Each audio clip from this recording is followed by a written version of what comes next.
J'aimerais continuer ce matin de réfléchir avec vous sur le dernier sujet sur lequel j'ai parlé la dernière fois. Pour ceux qui étaient avec nous, on a étudié ensemble le fruit de l'Esprit ou le fruit de la puissance du Saint-Esprit dans Éphésiens 5, versets 18 à 21. Et on a vu ensemble que lorsqu'on se soumet, premièrement, lorsqu'on a le Saint-Esprit, alors il faut avoir passé par la nouvelle naissance, et qu'on se soumet au Saint-Esprit, il va le produire dans nos vies des fruits extraordinaires. Le premier fruit, c'est un cœur joyeux qui chante et qui partage sa joie au travers le chant. Et encore, je lisais dans ma lecture ce matin comme quoi il parlait du futur royaume et il parlait du chant qui était pour accompagner encore cette période-là. Et la deuxième, c'est l'action de grâce, que l'action de grâce, que ça produit en nous de remercier Dieu pour toutes circonstances. Mais ça, c'est le Saint-Esprit qui fait ça parce qu'on n'est pas capable de produire ça par nous-mêmes. Mais le troisième point sur lequel on va s'attarder encore aujourd'hui, c'est l'idée de se soumettre volontairement à nos frères et sœurs dans l'humilité. Donc, de se soumettre les uns aux autres, comme on a vu lorsque j'ai enseigné. Le dernier élément, je l'ai, comme toujours, mes derniers points, je les survole rapidement parce que j'ai passé plus de temps sur les premiers points. Et je trouvais tellement important, puis tellement important de réfléchir ensemble. Est-ce que les chants, tu les as choisis, sachant c'était quoi le titre de mon message? Ah oui, bien, en tout cas, c'était excellent. Ça va très bien préparer nos cœurs à ce qu'on va étudier ensemble. On va approfondir le fruit de l'humilité, la soumission réciproque, de se soumettre les uns aux autres, ça, c'est le fruit de l'humilité. Parce qu'on est humble, on va être capable de se laisser enseigner, on va être capable de se laisser corriger, on va être capable de se laisser entendre des choses qu'on a besoin d'entendre pour nos vies. Parce que l'humilité, c'est la démonstration, et c'est ça tout mon point, la démonstration de la vraie grandeur. Quand on recherche l'humilité, on recherche la vraie grandeur. Et l'humilité, de rechercher la grandeur dans l'humilité, ça fait partie des nombreux paradoxes qu'on retrouve dans la Bible. Et je les appelle paradoxes. Parfois, je les appelle les principes à l'envers. Et pourquoi je les appelle comme ça? C'est parce que ce n'est pas les principes qu'on entend. Ça va à contre-courant. Dans la société, ce n'est pas ça qu'on met de l'avant. Ce n'est pas ça qu'on encourage, encourager l'humilité. J'ai été surpris, tiens, d'entendre le premier ministre Legault cette semaine dire que je vais rechercher l'humilité. Oh boy, ça c'est bon. Ça veut dire qu'il ne l'a pas recherché avant, je ne sais pas. Mais quand même, c'est dans la bouche d'un premier ministre, c'est vraiment une très belle chose. Et là, mais les paradoxes, ici, paradoxe veut dire, signifie proposition contraire à la logique ou encore opinion contraire aux vues communément admises. Donc, ce n'est pas ça qu'on recherche habituellement. Et la Bible enseigne plusieurs paradoxes. Des paradoxes ou des vérités ou des principes qui vont à l'encontre de la logique humaine. Pour vous en nommer quelques-uns, par exemple, dans Matthieu 18, versets 1 à 4, Jésus dit « Celui qui veut être grand dans le royaume doit se voir comme un enfant, un petit enfant. » Alors, c'est rare qu'on vous allez voir dans la société les dirigeants dire qu'il faudrait que tu sois un peu plus comme un enfant. Ben voyons donc, on ne veut pas être comme un enfant. Ou encore, dans Matthieu chapitre 20, versets 20 à 28, celui qui veut être le premier doit être le dernier. On connaît les versets, si on les pratique, c'est une autre histoire. Parce que la nature humaine, c'est pas comme ça que ça se manifeste. Je parlais avec une sœur tantôt et je lui disais, quand j'ai revisé mes notes ce matin, à la fin, à ma conclusion, je me suis mis à pleurer. Parce que je lutte tout le temps avec ça moi-même. On va voir ensemble que l'orgueil, ça fait partie de toutes les racines de notre vie. Alors, c'est toute une bataille. Un autre principe à l'envers, dans Matthieu chapitre 16, versets 24 à 26, on l'a à l'écran. Celui qui voudra sauver sa vie la perdra, mais celui qui la perdra à cause de moi la retrouvera. Et que servirait-il à un homme de gagner tout le monde s'il perdait son âme? Encore une fois, ça va à l'encontre de ce qu'on est habitué d'entendre. Les gens voudraient plutôt occupe-toi de toi, c'est toi qui es le plus important, puis c'est toi qu'il faut qu'il avance, puis c'est toi qu'il faut qu'il gagne. Puis finalement, un autre passage, il y a plus de bonheur à donner qu'à recevoir. Donc, des paradoxes, c'est pas comme ça. Tout le monde veut recevoir le bonheur, puis après, on dit aime-toi, puis tu pourras aider aime-toi, puis tu pourras aimer les autres. C'est pas tout à fait ce que la Bible enseigne, mais ce n'est pas le sujet de ce matin. Mais l'humilité, c'est le paradoxe de la vraie grandeur. Jésus a enseigné que les grands dans le royaume sont ceux qui sont au service des autres. Quand j'enseigne mon cours de leadership aux pasteurs, aux leaders d'église, on étudie ça ensemble. On doit l'étudier. Hein? Vous savez que ceux qu'on regarde comme les chefs des nations, les tyrannisent et que les grands les dominent, il n'en est pas de même au milieu de vous. Il n'en est pas de même au milieu de nous. Il n'en est pas de même au milieu de nous. Hein? Mais quiconque veut être grand parmi vous, qu'il soit votre serviteur. Et quiconque veut être le premier parmi vous, qu'il soit l'esclave de tous. Car le Fils de l'homme est venu, non pour servir, pour être servi, mais pour servir et donner sa vie comme la rançon de plusieurs. Tout un paradoxe.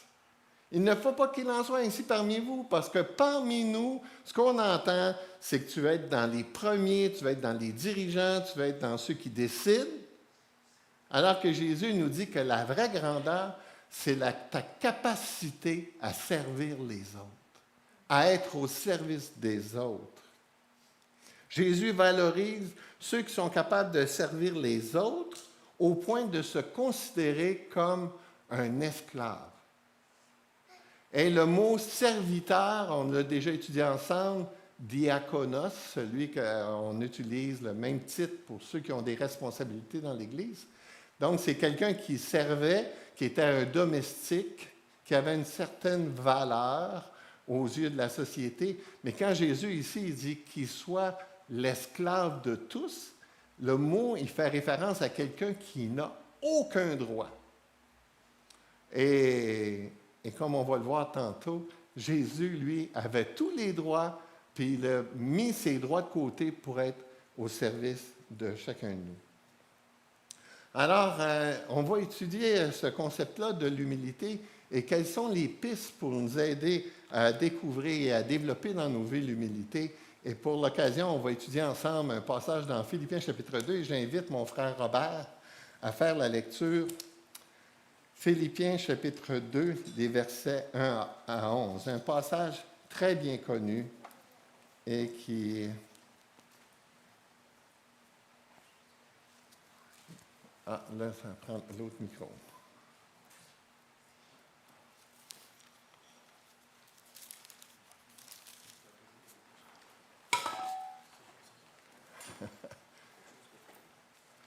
Donc, il ne fonctionnera pas, c'est après moi? Non. Ah, il a cassé quand tu le vois, là? Bon. Ben non. Je vais me coller sur toi, mon cher Robert. T'aimes-tu ça?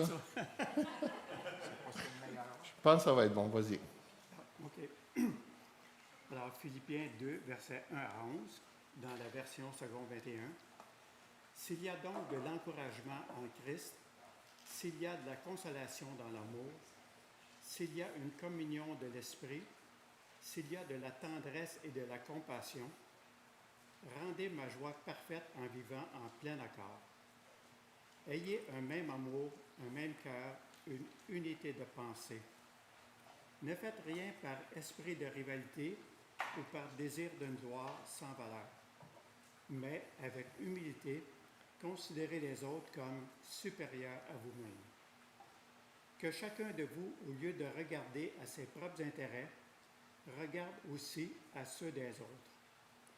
Que votre attitude soit identique à celle de Jésus-Christ, lui qui est de condition divine, il n'a pas regardé son égalité avec Dieu comme un butin à préserver, mais il s'est dépouillé lui-même en prenant une condition de serviteur, en devenant semblable aux êtres humains. Reconnu comme un simple homme, il s'est humilié lui-même en faisant preuve d'obéissance jusqu'à la mort, même la mort sur la croix. C'est aussi pourquoi Dieu l'a élevé à la plus haute place et lui a donné le nom qui est au-dessus de tout nom, afin qu'au nom de Jésus, chacun plie le genou dans le ciel, sur la terre et sous la terre, et que toute langue reconnaisse que Jésus-Christ est le Seigneur, à la gloire de Dieu le Père. Amen. Merci beaucoup, Robert. L'avez-vous bien entendu? Oui. Bon, excellent. Oui, il fait bien ça. Hein, Robert, il a de l'expérience. La racine de la désobéissance d'Adam et Ève, c'est l'orgueil. Et pourquoi je dis ça? C'est que le diable était venu avec eux, puis il leur a fait miroiter l'idée que Dieu sait que lorsque vous allez manger ce fruit, vous allez devenir comme Dieu. Donc, le péché profond, la racine la plus profonde, le péché de l'homme, c'est un péché d'orgueil. C'est qu'il a voulu être Dieu et même après la chute, il veut toujours être Dieu. Il veut toujours que tout soit centré sur lui. Il veut être servi, il veut être aimé, il veut être valorisé. C'est comme ça. Ça ramène toujours à lui, toujours ce désir-là, toujours cette bataille-là, qu'on veut être considéré comme Dieu. Et on s'attend que les gens qui sont autour de nous vont le faire puis qu'ils vont répondre à ce besoin-là de vouloir devenir comme Dieu. Tous les péchés, comme je le disais, quand tu les creuses, c'est toujours relié à cette idée-là que tu veux être Dieu. Quand tu désobéis à Dieu, c'est ce que tu dis à Dieu, c'est que je sais mieux que Dieu qu'est-ce qui est bon pour moi. Je suis tenté par tel péché, puis c'est une désobéissance à Dieu. Je suis en train de dire à Dieu encore une fois que je sais mieux que Dieu. Si je fais cette désobéissance-là, ça va m'apporter du bonheur? Non. Fais confiance à Dieu. Donne à Dieu la priorité, mais quand on désobéit, c'est à la base une question d'orgueil. Je me place en position de Dieu sur ma vie. De même, les conflits sont à la racine des problèmes d'orgueil. Nous croyons qu'on est trop important pour ne pas être offensé par quelqu'un d'autre. On est à la recherche de nos droits. Ce n'est pas sans raison que Dieu dit ici, « De même, vous qui êtes jeunes, soyez soumis aux anciens, et tous, dans vos rapports mutuels, revêtez-vous d'humilité, car Dieu résiste aux orgueilleux, mais il fait grâce aux humbles. » Et il va résister à l'orgueil. Il ne va pas donner l'occasion à l'orgueil de se développer. Il va même faire le contraire. Il va vouloir faire échouer les projets d'orgueil.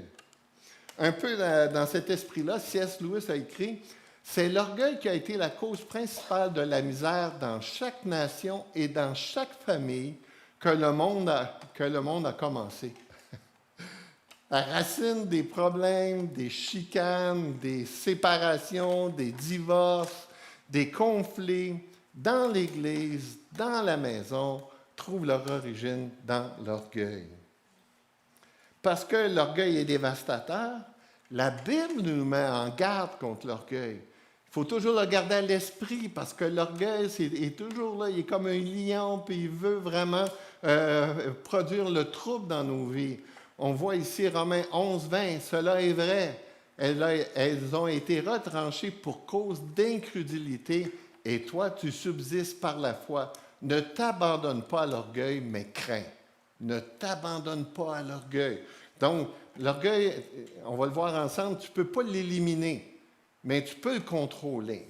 Tu peux le surveiller, mais il va toujours être présent. Proverbe 16, 18, l'arrogance précède la ruine et l'orgueil précède la chute. Proverbe 16, 19, vaut mieux être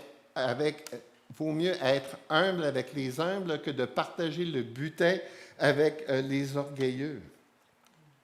Et comme je viens de le dire, le pire dans tout ça, c'est que tu ne peux pas te débarrasser de l'orgueil.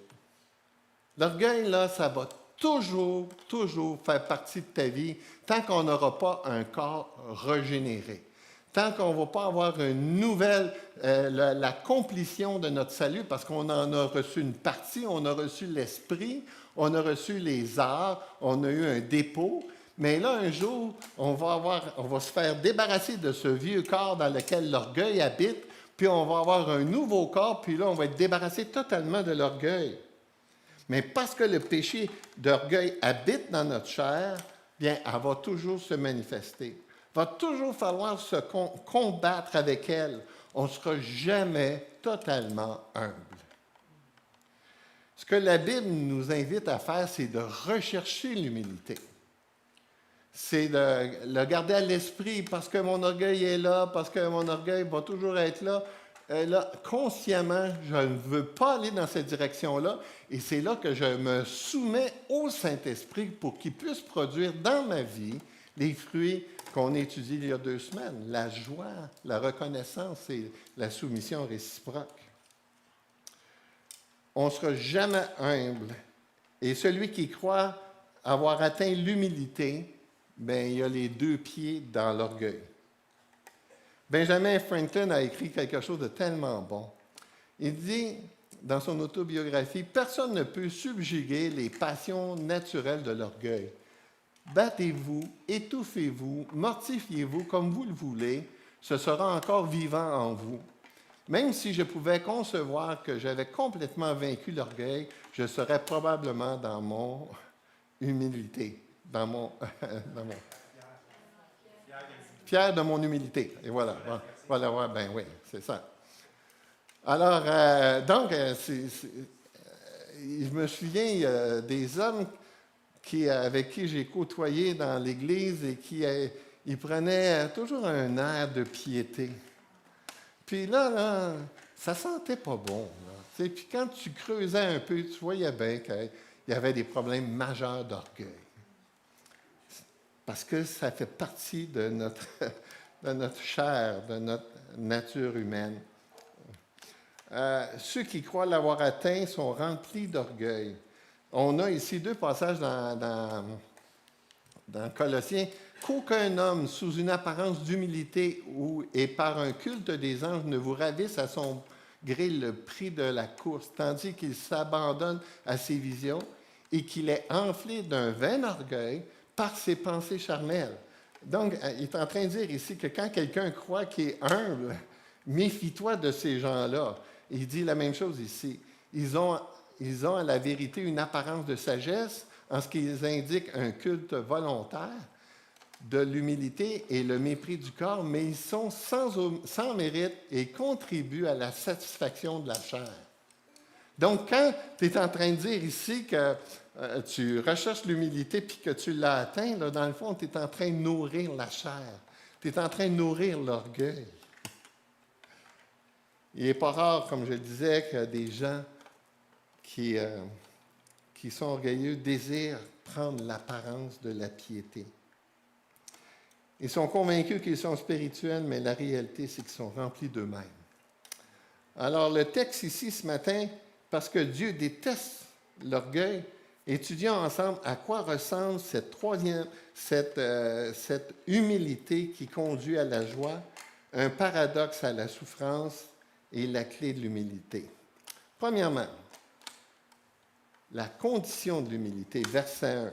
S'il y a donc quelque consolation en Christ, s'il y a quelque soulagement dans la charité, s'il y a quelque union d'esprit, s'il y a quelque compassion et quelque miséricorde, version Louis II, 1910.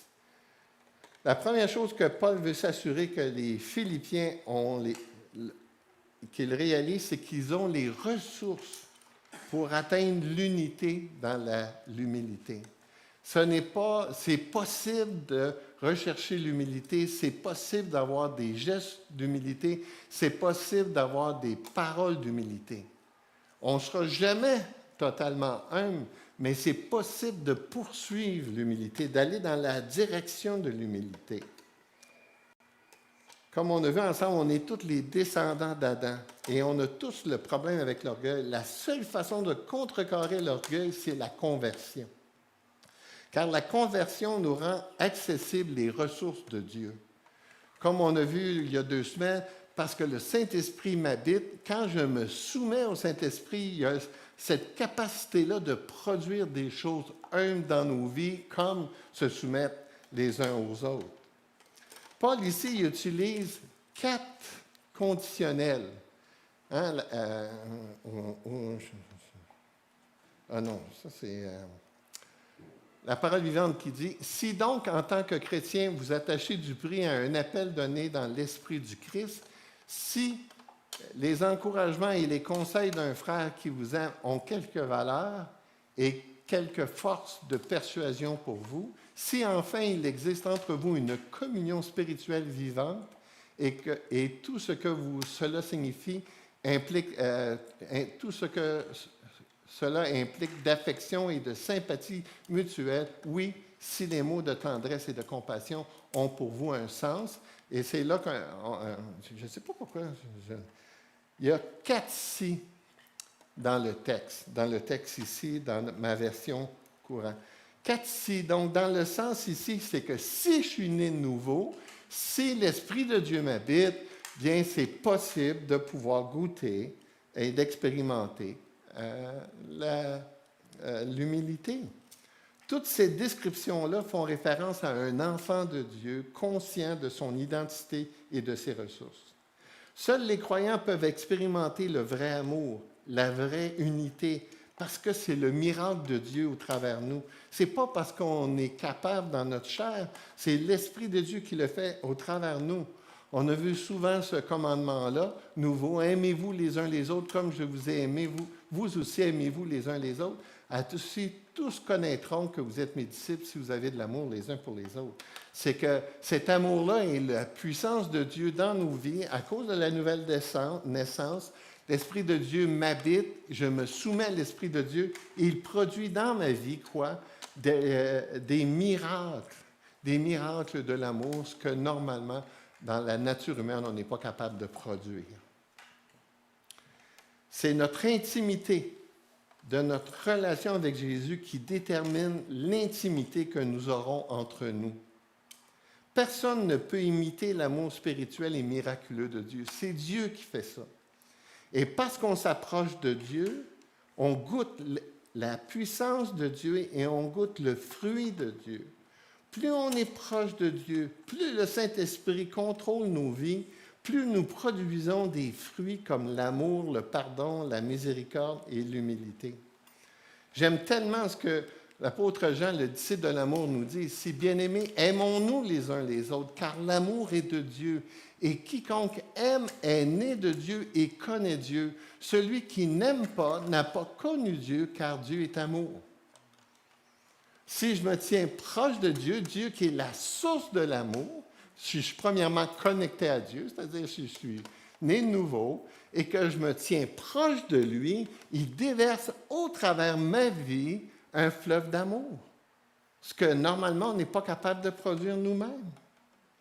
Si vous avez goûté la consolation en Christ, si vous avez été soulagé dans l'amour, si vous êtes unis à Christ, si vous avez goûté la compassion et la miséricorde de Dieu, vous serez en mesure de goûter l'humilité et l'unité dans vos relations. Écoutez bien ceci, je l'ai déjà dit, mais je le répète. Nos problèmes horizontaux trouvent leur origine dans la relation verticale avec Dieu. Quand on a des problèmes à l'horizontale, il faut toujours se questionner qu'est-ce qui se passe à la verticale. Ceux qui sont proches de Dieu, ceux qui veulent que l'Esprit de Dieu contrôle leur vie, Ça règle les problèmes, peut-être pas tout, parce que des fois, ça ne dépend pas toujours de nous, mais ça va régler nos problèmes à l'horizontale. Et je vais redire ceci. Dans votre mariage, vos problèmes horizontaux trouvent leur origine à la verticale. Tenez-vous proche de Dieu.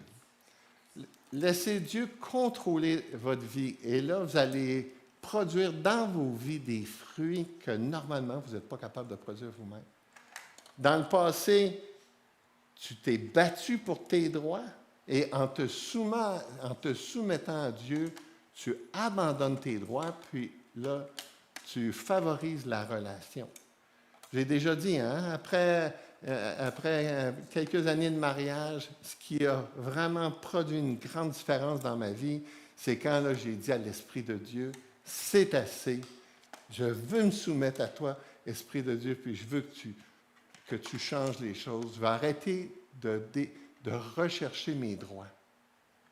C'est dur, ça. C'est pour ça que ce matin, je pleurais encore à la fin de ma lecture, parce que je recherche encore mes droits. Puis des fois, je ne le vois pas venir.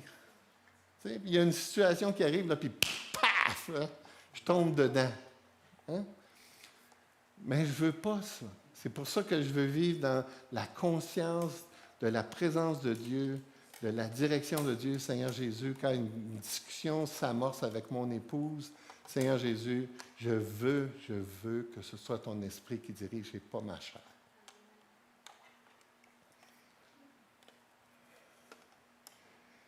Et ma question, c'est, comment va votre relation avec Dieu? Comment ça se passe? Est-ce que vous recherchez Dieu? Est-ce que vous avez vraiment compris l'Évangile? Est-ce que vous faites cette prière-là, que ta volonté soit faite? Si vous vous privez de Dieu, vous vous privez de la seule source capable de produire ce que vous avez besoin. Jésus a dit dans Jean 7, « Celui qui croit en moi, des fleuves d'eau vive couleront en son sein. » Wow! Moi, je pense qu'il y a une erreur de... Je pense que c'est Jean 4. Pour le poisson, des fleuves d'eau vive pour pêcher. C'est ça. Tu m'encourages pour mes vacances? Moi, je ne pogne pas de poisson, c'est pas grave. Pour moi, la pêche, c'est bien plus que les poissons. Mais j'ai déjà une commande, là. D'habitude, je remets le poisson à l'eau, puis là, Yann, il veut que je rapporte le poisson. C'est fatigant, ça. Mais parce que je l'aime. Hein? Non, c'est Jean, chapitre 4, je ne me trompe pas, parce que c'est ça qu'il a dit à la femme samaritaine. La femme samaritaine avait un problème majeur. Elle cherchait sa satisfaction dans une relation avec des hommes.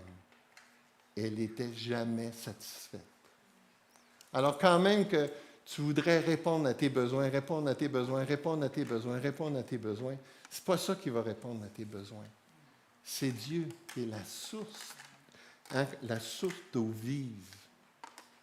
En parlant des ressources extraordinaires qu'on a reçues en Christ au moment de notre conversion, Pierre nous dit, « Car si ces choses sont en vous, et ils sont avec abondance, elles ne vous laisseront point oisifs, ni stériles pour la connaissance de notre Seigneur Jésus-Christ. » C'est-à-dire que si c'est en vous, ça va faire que ça va produire quelque chose. Ça va se manifester, comme on a vu il y a 2 semaines, hein, je parlais des fruits de la chair puis les fruits de l'esprit. Paul, il dit, les fruits sont manifestes. On est capable de reconnaître quelqu'un de charnel, puis on est capable de reconnaître quelqu'un de spirituel. Autrement, votre véritable identité, tôt ou tard, devrait se manifester. Et naturellement, ça débute à la maison. Et ça se vérifie aussi à l'extérieur de la maison. Deuxième clé qu'il nous donne ici, la définition de l'humilité. C'est là, ici, la fameuse slide que je cherchais. Philippiens 2,4. Rendez ma joie parfaite ayant quoi? Un même sentiment, un même amour, une même âme et une même pensée. Un. Qu'on va être un ensemble. Paul est préoccupé par l'unité de l'Église. L'unité de l'Église apporte de la joie et les conflits de la peine, de la tristesse et de la souffrance. Paul insiste, un même sentiment, un même amour, une même âme, une même pensée. Si on a à faire un petit exercice ce matin, quand vous parlez de l'Église à la maison, comment vous parlez de l'Église? Qu'est-ce que vous dites sur l'Église? Qu'est-ce que vous dites des gens dans l'Église? Moi, c'est facile, je suis capable de voir les familles qui m'aiment. Savez-vous comment je vois ça? Par les enfants. Tu m'as déjà entendu dire ça. Hein? Les enfants, là, les familles qui m'aiment, les enfants viennent me voir puis ils m'aiment. Comment ils peuvent m'aimer? Je n'ai pas de contact avec eux autres. À cause des parents. Ils parlent de moi à la maison. Pasteur Louis, Pasteur Louis. Il nous a mariés, c'est ça. Puis il veut que je me marie, qu'il me marie aussi. Ah, c'est cute.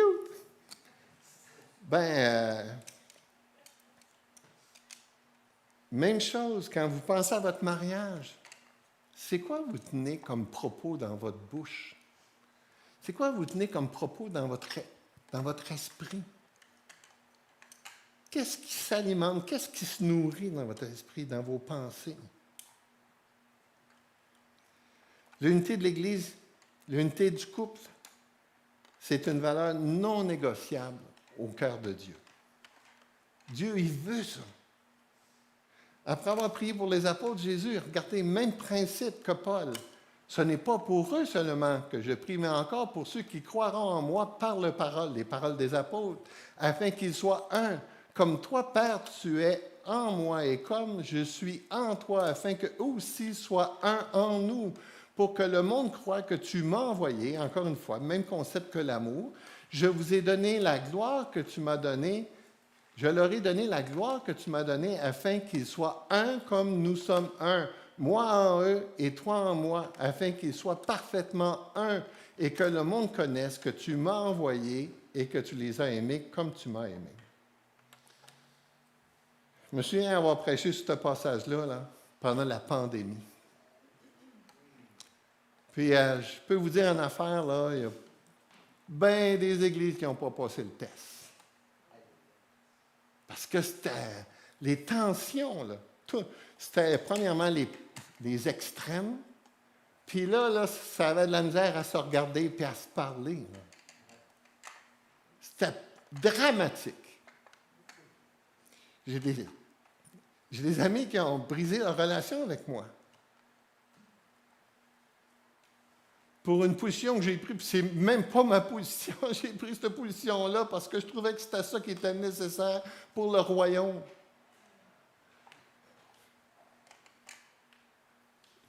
Dieu est préoccupé par l'unité, préoccupé par nos mariages. Et encore une fois, le mariage, c'est le laboratoire de la vie.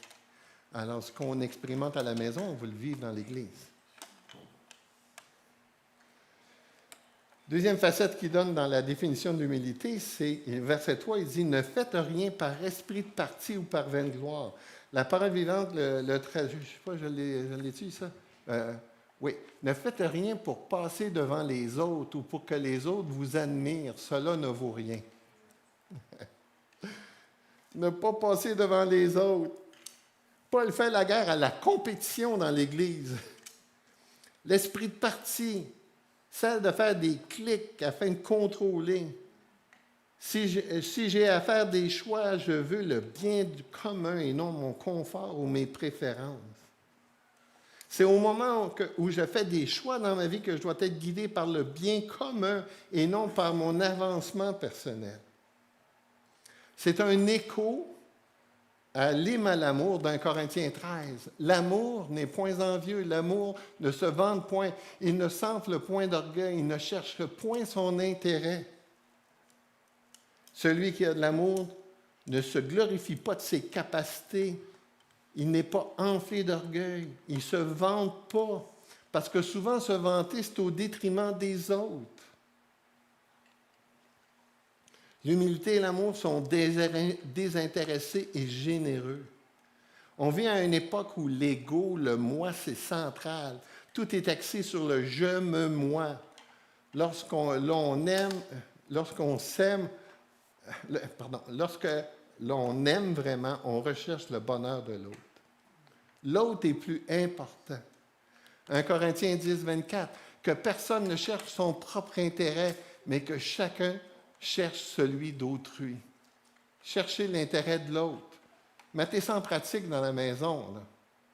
Ta femme te demande quelque chose, mais je ne cherche pas mon intérêt. Ouais, mais ça ne me tente pas.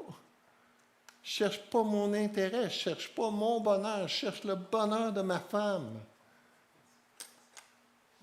Et vice-versa.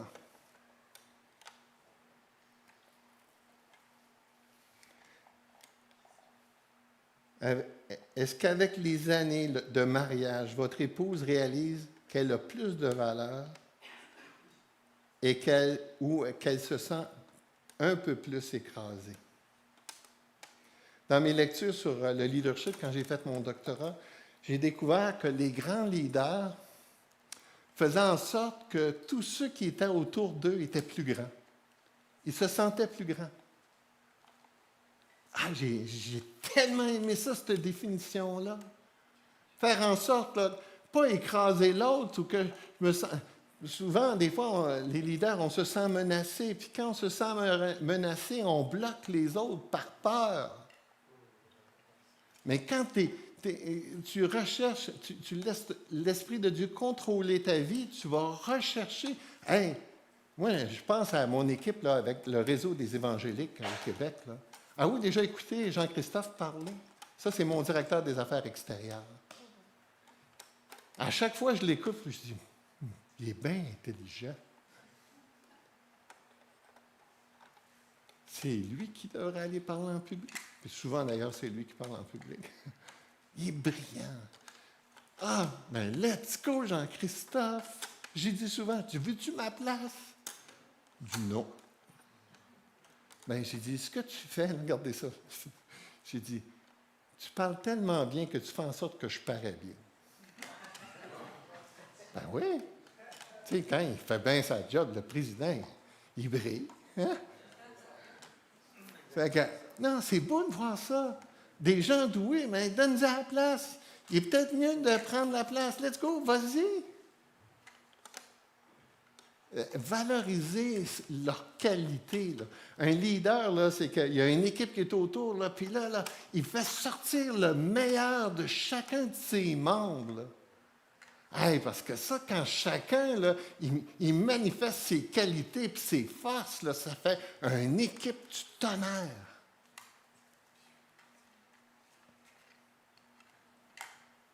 Apprendre à élever les autres, ce n'est pas un réflexe naturel. C'est quelque chose qui doit être cultivé, encore une fois, premièrement à la maison. Apprendre à donner plus de valeur aux autres qu'à nous-mêmes. Tous les êtres humains recherchent leur bien. Mais rechercher le bien des autres, ça, c'est divin. On doit être juste avec soi-même. Dans Romains 12, 3, par la grâce qui m'a été donnée, je dis à chacun de vous de ne pas avoir une trop haute opinion, mais de revêtir des sentiments modestes selon la mesure de foi que Dieu a départie à chacun. Rapidement, parce que là, je vois le temps passer. C'est tellement intéressant, ça, ici. Là. L'apôtre Paul, dans les années 33 à 36, a écrit dans 1 Corinthiens 15, 9, « Car je suis le moindre des apôtres, je ne suis pas digne d'être appelé apôtre parce que j'ai persécuté l'Église de Dieu. » En 60 à peu près, il a écrit Éphésiens 3, 8, « À moi qui suis le moindre de tous les saints, cette grâce a été accordée d'annoncer aux païens les richesses incompréhensibles de Christ. » Et finalement, vers la fin de sa vie, en 63, il a écrit 1 Timothée 1,15, « C'est une parole certaine et entièrement digne d'être reçue, que Jésus-Christ est venu dans le monde pour sauver les pécheurs, dont je suis le premier. Regardez, c'est intéressant. Plus il vieillit, puis plus il prend conscience de qui il est, il ne devient pas plus orgueilleux, il devient plus humble, parce qu'il perd ses illusions sur lui-même. C'est fantastique, ça. Il découvre les profondeurs de son cœur. Et plus il est conscient de tout ce qui est bon en lui et l'œuvre de Dieu, alors, ce n'est pas surprenant qu'il donne gloire à Dieu. Je termine avec, rapidement, le modèle d'humilité parfaite. Dans les versets 5 à 11, on a le processus par lequel Christ a démontré son humilité. Premièrement, il nous dit au verset 6, Paul il nous dit qu'il est Dieu, qu'il est l'égal de Dieu, qu'il est dans toute sa gloire. Et qu'est-ce qu'il fait? Hein? Lui qui, dès l'origine, était de condition divine, version du Sommaire, qu'est-ce qu'il fait? Il s'est dépouillé de sa royauté. Il a mis de côté tout son immense privilège qu'il avait dans le ciel avec les anges, qui est adoré, qu'il est le Tout-Puissant, qu'il règne sur tout l'univers. Il s'est dépouillé pour devenir un esclave. Encore une fois, le mot doulos, le même mot grec. Et non seulement il est devenu un esclave, mais il est mort comme un criminel. Regardez, il part d'en haut, puis il descend, il descend, il descend, il descend, il descend, il descend, de plus en plus dans l'humiliation, jusqu'à finalement, il est mis à mort comme un criminel, entouré de 2 criminels. Et là, rendu là, que Dieu fait, il l'élève à sa place originale de roi. Présentement, il est encore traité comme un criminel, comme un sauveur. Mais un jour, il va revenir comme un roi. Puis là, les hommes et les femmes vont voir vraiment qui il est. Une progression fantastique. Christ est dans la position la plus élevée pour descendre dans la position la plus méprisable. L'orgueil fait le chemin inverse. L'orgueil, c'est on veut s'élever en position d'autorité.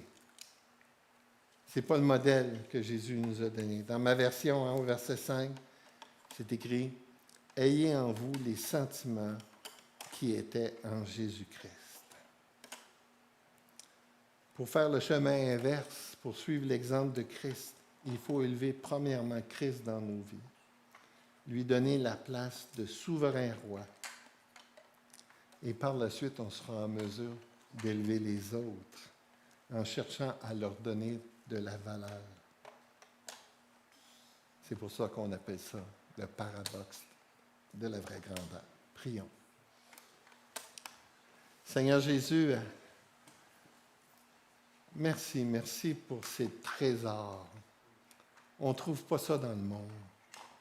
On ne comprend même pas ça dans le monde. Mais nous, c'est accessible à nous, puis on peut le vivre, l'expérimenter et le vivre parce que ton esprit nous habite. Merci. Merci Jésus pour toutes ces ressources extraordinaires que tu nous as données et que tu as mis à notre disposition. Et pardon Jésus parce que l'orgueil fleurit toujours dans ma vie. Et je ne veux pas ça. Tu connais ma prière, tu connais mes désirs, Seigneur. Je veux de tout mon cœur vivre les principes de vie. Je te prie, Seigneur, pour notre belle Église. Que, Seigneur, cette Église soit reconnue pour une Église qui s'aime. Une Église qui est remplie d'humilité, une Église qui élève les autres. Et que, Seigneur, ça puisse être attirant. Qu'on puisse susciter les interrogations parce qu'on ne voit pas ça de nulle part. Je te demande, Seigneur Jésus, de faire ce miracle dans ma vie, dans la vie de mes frères et mes sœurs, dans la vie de cette Église, dans le nom de Jésus. Amen.